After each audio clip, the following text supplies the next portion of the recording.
déjeme darle la bienvenida al querido amigo escritor, querido colega periodista Ricardo Sevilla, porque hoy hay que hablar, querido Ricardo, hay que ampliar sobre esto que ya hablábamos con Jesús Lemus, desmenuzar esas reformas constitucionales que el PRI y el PAN impulsaron solamente para el beneficio de empresas de extranjeros, así como lo planteó el presidente López Obrador en la mañanera. ¿Cómo te va, querido Ricardo? Querido Toño, un gustazo como siempre compartir contigo el espacio y los micrófonos, contigo y con la querida audiencia de Sin Censura. Pues en efecto hay que hablar de estas reformas constitucionales con datos duros. Es decir, hubo muchas personas, hubo muchos diputados, hubo muchas corrientes. No hay que decidir con fecha, hay que hacer ese recorrido, vale la pena. Y además el público memorioso lo recuerda perfectamente, porque muchos ya tienen nuestra edad, pero los que no la tienen, como dice el presidente López Obrador, pues hay que darles esa posibilidad de la reflexión y vayamos a la cápsula del tiempo para coincidir. Ahí vamos a terminar haciéndolo indudablemente con el presidente López Obrador, porque estas reformas constitucionales siempre lesivas fueron en beneficio de una minoría, de esta casta política, de esta casta cultural. Y bueno, pues y el presidente López Obrador hoy hizo más o menos el recorrido, habría sin duda que ampliarlo. Él arranca prácticamente con el sexenio de Carlos Salinas de Gortari, este personaje que terminó siendo uña y mugre del PAN, particularmente de Diego Fernández de Ceballos, y es que en 1993, hay que recordarlo, durante el penúltimo año de gobierno o desgobierno de Salinas de Gortari, justamente fue cuando el PRI y el PAN se aliaron para sacar las tijeras y decidieron reformar por sus bragas el artículo 3º constitucional para acotar la educación pública solo a primaria y secundaria. Y en esa época hay que recordarlo con todas sus letras, quiénes eran los intelectuales, los periodistas que estaban aplaudiendo a Carlos Salinas de Gortari y que hoy siguen ahí. Basta voltear a ver a los miembros de la revista Nexos,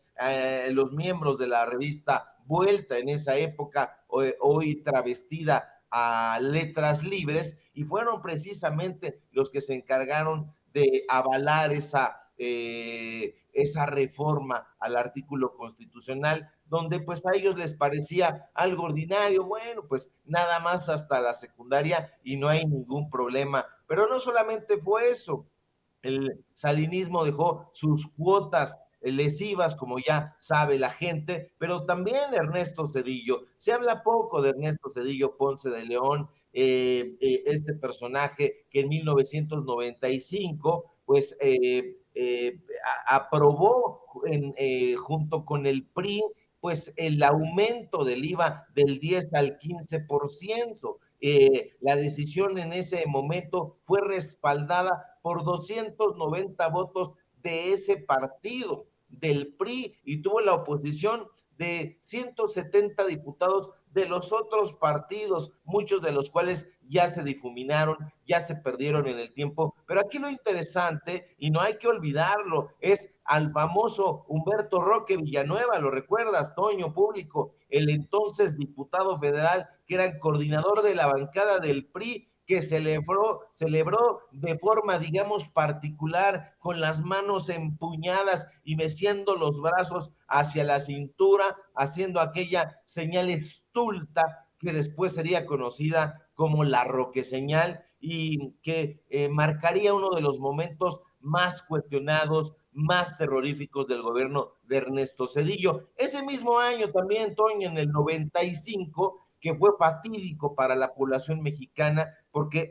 como nos costó Ernesto Zedillo, Cedillín Coyoyayo, como le decían en el Chahuistle, esa revista de moneros muy crítica, pues volvió a salirse con la suya y consiguió que el PRI y el PAN, esos siameses del conservadurismo, aprobaran la nefasta privatización de los queridísimos ferrocarriles nacionales de México y que los entregaran en maleta de oro a Grupo México y a otros particulares. Ernesto Zedillo en el 96, porque vaya que fue una época lúgubre aquella, insisto, pues consiguió que el PRI y el PAN, siempre aliados, aunque nos digan lo contrario, aprobaran la chingada ley de las Afores, esa ley que entregó los ahorros para el retiro de la gente a manos de privados, a consecuencia del llamado error de diciembre.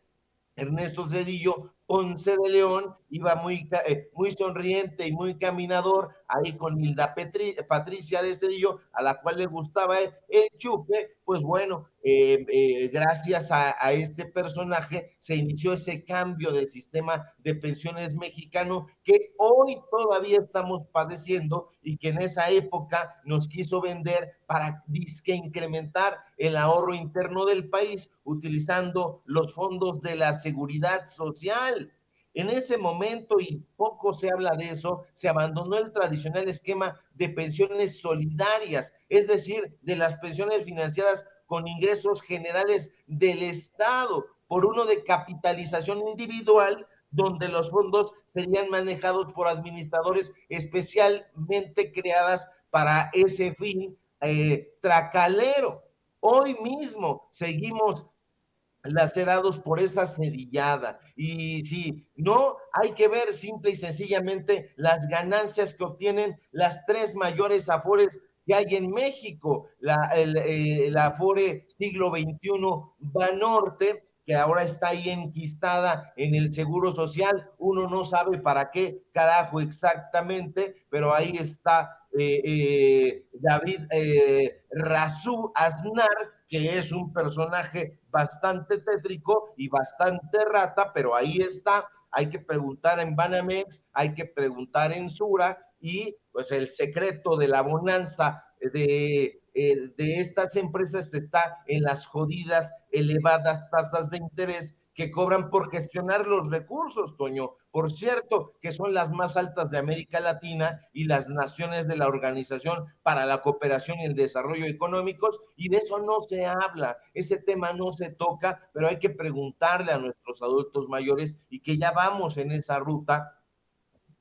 Cómo les vino este cambio, cómo les vino esta venta de los sedillistas, de los priistas, de los panistas, no les cayó absolutamente nada bien. 2 años después, en diciembre del 98, nuevamente estos legisladores, estos diputadillos del PRI y del PAN aprobaron ese golpe a la nación que fue el Fobaproa, que convirtió la deuda privada en pública. Fue una tarde asiaga aquella, Toño, la recordarás, cuando protegida por granaderos y bajo el amago de violencia de deudores de la banca organizados en el Barzón, la Cámara de Diputados aprobó esa chingada ley de protección al ahorro bancario. Ahí fueron 325 votos a favor de priistas, de panistas y una disque independiente, una tal Carolina O'Farrill. Entonces, esto se nos olvida. Esa ley autoriza que sean los contribuyentes quienes paguen el costo del quebranto financiero estimado. No se nos olvide, 6,000 millones de pesos. Un año antes de que Fox se largara de la presidencia en 2005, Toño, el PRI y el PAN volvieron a darse la mano, ahí con la ayuda del nefando Francisco Gil Díaz, que había sido subgobernador del Banco de México durante el priato y que tampoco se dice. Pues bueno, todos esos pillos reformaron la ley del ISR para que las empresas pudieran diferir sus pagos, pues había que consentirlas. Y Felipe Calderón, ¿qué decir del comandante Borolas, como le dice la gente irónicamente, pero con justicia, que hoy tiene el cinismo y la desvergüenza de dar recetas para gobernar? Pues este sujeto en 2007 respaldó al PRI y a su partido, al PAN, para entregarle las pensiones a los trabajadores, a sus amigos, los banqueros. Ese mismo año, con ayuda siempre, siempre del Calderonato, el PRI y el PAN aprobaron la creación de impuesto empresarial a tasa única. Y así, Toño, nos podemos ir de filo, haciendo el recuento de los robos y de los saqueos al pueblo de México. Podríamos agregar, digamos que en 2008 se permitió la jodida entrega de contratos de explotación de petróleo a privados. Podríamos hablar de que en 2009 el PRI y el PAN aprobaron el IVA del 15 al 16% otra vez y autorizaron los gasolinazos. ¿Y qué tal lo que sucedió el infausto 2 de diciembre de 2012, cuando esa triada de congresistas ladrones de la mano de Enrique Peña Nieto, este ladrón incompetente, pero al fin cleptómano, pues el PRI, el PAN y el PRD, hoy desahuciado, firmaron el Pacto por México, que profundizaba, según ellos, en apoyar al país porque se encontraba en crisis, siempre lo encontraban en crisis y siempre querían hacer algo que lo dañara.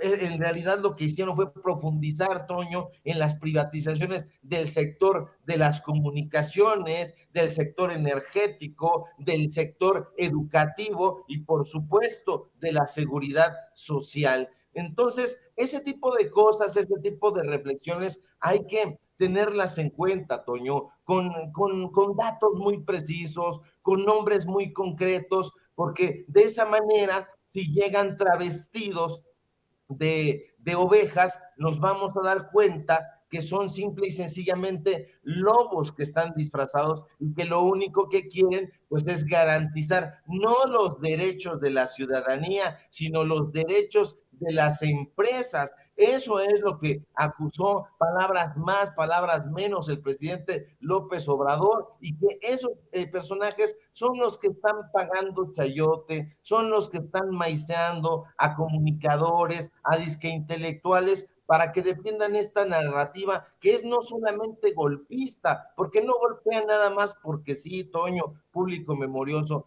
golpean con un fin muy específico, regresar a ese esquema de beneficio para ellos, para robar al pueblo de México, para privatizar lo que más puedan. En épocas de Enrique Peña Nieto no fue diferente la cosa, pues ahí está la reforma educativa que privatizaba la educación, las reformas en telecomunicaciones, ahí estaba aquel personaje terrible que hoy está retirado, que es Moni de Swan en las telecomunicaciones, pero que tenía como jefe al exdirector del Seguro Social y ya murió, que fue el que avaló precisamente todo ese mal comportamiento que terminó en la muerte de los niños y las niñas en las guarderías ABC. Todo esto, Toño, pues hay que hacerlo de una forma mesurada, tranquila, para tener esos datos duros, para que nos sentemos a mesas de diálogo y recordarle a esta oposición que no puede seguir impulsando una narrativa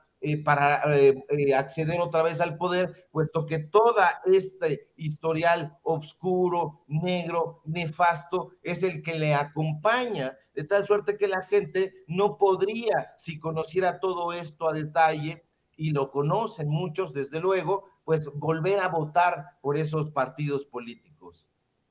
Este tema es verdaderamente interesante y yo te digo, creo que hasta preocupante. Permíteme, te pido tu opinión en un par más de ocasiones, querido Ricardo. Yo te quiero preguntar esto: ¿con qué cara los conservadores como Lili Telles atacan a López Obrador por intentar revertir esas reformas que arruinaron a México?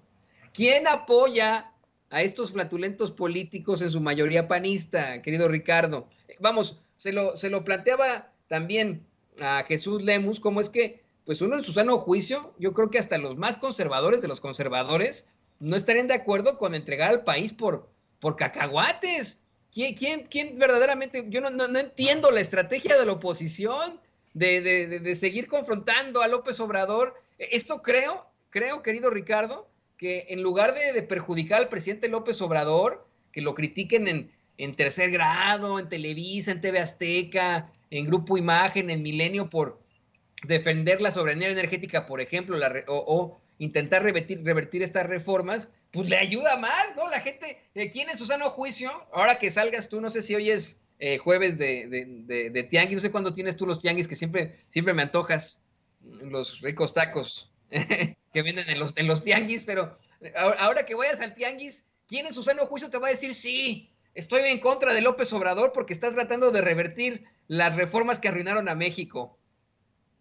Nadie, querido Toño, sí, en efecto, es jueves de tianguis y son los taquitos de michotes. Ahí, cuando haya oportunidad, pues nos vamos a echar unos, ojalá sea pronto y te van a gustar, porque sobre todo son preparados con mucho cariño, con ese cariño del pueblo de México que le tiene al presidente López Obrador y que justamente hace que se haya politizado tanto. El pueblo de México siempre fue muy sagaz, siempre estuvo leyendo. Aquí en este tianguis al que haces referencia y que me gusta tanto, hay gente que lee, aunque estos personajes clasistas digan lo contrario, hay libreros, hay gente que está interesada en el arte, en la política, en la cultura y que están precisamente muy interesados en estas reformas que se están llevando a cabo y en efecto nadie podría respaldar en su sano juicio, como bien dices, pues el tratar de revertir estas reformas que fueron lesivas al pueblo de México, que tuvieron el único objetivo de atracar, de robar, de llevarse en ejercicios nepotistas a su bolsa con los amigos todo el dinero que pudieran, dinero del pueblo de México, dinero del erario, hicieron convenios no solamente en la parte empresarial, sino que ellos sabían perfectamente y lo siguen sabiendo que un pueblo desinformado es más fácil de dominar. Por eso Héctor Aguilar Camín y Enrique Krause no cesan en esa lucha desde sus trincheras en Nexos y en Letras Libres, en Reforma, en Milenio, y donde los dejan escribir y los dejan prácticamente en todos lados, pues de tratar de educar en tétricos afanes pedagógicos a la población, porque le quieren mentir, estuvieron acostumbrados siempre a tener la estafeta de la historia. Ellos podían tener acceso directo a la Secretaría de Educación Pública, al Instituto Nacional de Bellas Artes, al extinto Consejo Nacional para la Cultura y las Artes, hoy Secretaría de Cultura. Tuvieron gran amistad con Rafael Tovar y de Teresa, gran amistad con Chelo Sáizar, la cantante de ranchero, como le decían a Consuelo Sáizar, panista terrible, y odiada y repudiada precisamente porque todos estos personajes hacían un solo gigante mitómano, entonces trataban de engañar al pueblo, metían las manos a los materiales educativos desde pequeños. Entonces esta importancia que tiene el trabajo de Marx Arriaga, del cual hemos hablado en algún momento, pues es de vital importancia para que la gente vaya desarrollando esta conciencia crítica que es tan necesaria para que nosotros nos podamos sentar frente a estos ladrones y argumentarles por qué carajo ya no queremos que ellos continúen en el poder. Hablar de Lili Telles es hablar de una persona, como bien la definió su ex amigo Raimundo Rivapalacio, de una persona errática, de una persona ramplona, de una mujer que creyó que podía entrar al periodismo porque confundió el periodismo con un momento farandulero, pero que ya vemos que ni en el periodismo ni en la política tiene absolutamente nada que hacer. A lo mejor debería de irse a ayudar a montarle espectáculos a su hermana, que ya también aquí en Sin Censura hemos evidenciado con datos duros, que se dedica al mundo del espectáculo, también financiada por los gobiernos locales e incluso en algún momento por el gobierno federal. Entonces, ponerle atención a estos personajes es perder el tiempo. Desafortunadamente tenemos que hablar de ellos, querido Toño, público memorioso, porque mucha gente todavía está desinformándose con ellos. Entonces, enfrentar esta narrativa de mentiras es de vital importancia, por más que no nos guste y por más que nos ensuciemos. y en unos momentos más vamos a analizar y a exhibir a esa panista ignorante, histriónica y despreciable Lili Telles con la querida Renata Turrent. Pero antes de eso, dame solamente un poco más de tiempo, querido Ricardo. Quiero pedirte una opinión más para cerrar ya. Se la volvieron a persinar los conservas, pues un juez revocó las 3 suspensiones definitivas que estaban deteniendo las obras en el tramo 5 del Tren Maya.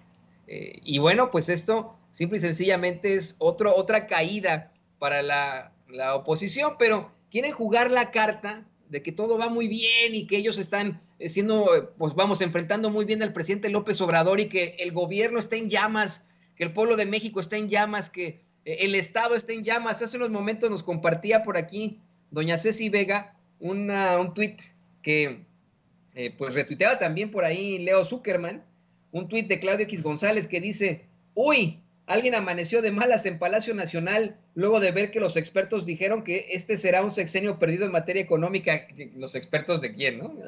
En el mejor de los casos, para el 2024, la economía mexicana se ubicará en niveles similares a los de 2016, de acuerdo con CESP, no sé qué sea, Templo Mayor, que es la columna institucional de Reforma. Todos la conocemos, ¿no? Pero fíjate, ahora al poner el UI, mi análisis, y te pido también tu análisis de este tuit chafón de Claudio X González, es que ahora la tirada es apostarle a la ironía, tal vez, al comentario coloquial, a lo que pedía este columnista. ¿Cómo pedía hace tiempo que a ver, carnal, o oye, carnal, ¿no? A lo mismo, ¿no? En la desesperación absoluta de, pues, no tener una oposición y no tener siquiera un solo candidato que se pueda enfrentar al que tenga menos votos de Morena. ¿Qué opinas de esto, querido Ricardo?